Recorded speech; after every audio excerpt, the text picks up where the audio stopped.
This reading is by the Reverend Jackie Clement, and the title is Faith and Belief, or why sometimes grabbing onto what appears most solid is exactly the wrong thing to do.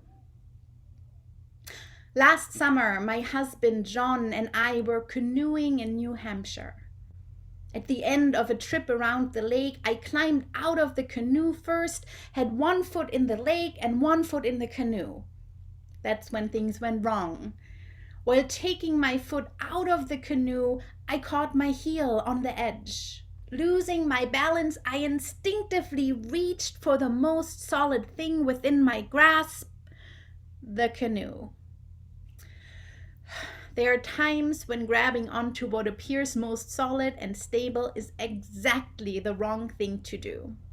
When I resurfaced, I saw my husband sitting in 1.5 feet of water fishing for his glasses on the lake bottom.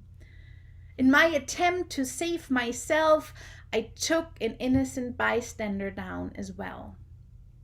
I tell this story not to demonstrate my lack of boating experience, but to say that I understand the emotional impetus to grab onto what seems most stable and solid when the world is tipping us off our feet.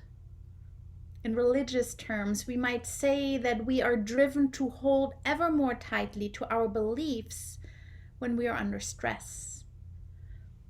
Like grabbing for a canoe for stability, depending on belief to keep us from going under, is to grasp at the wrong thing. It is not our belief that we need hold onto, but our faith.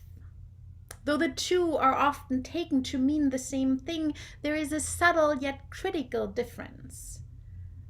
Faith is a deeply seated confidence vital to our very existence. Belief is only what we think is true, though we wouldn't stake our lives on it. Faith leaves room for mystery, belief does not.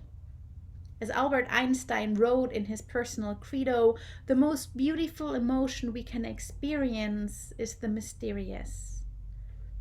Sometimes what seems most solid and stable is only an illusion of stability. Things that appear more ethereal, that may seem to be the toughest to grasp, are in fact the most stable and secure. Love, faith, and community may seem to be the intangible ideals, but if nurtured, they can serve as the bedrock of our lives.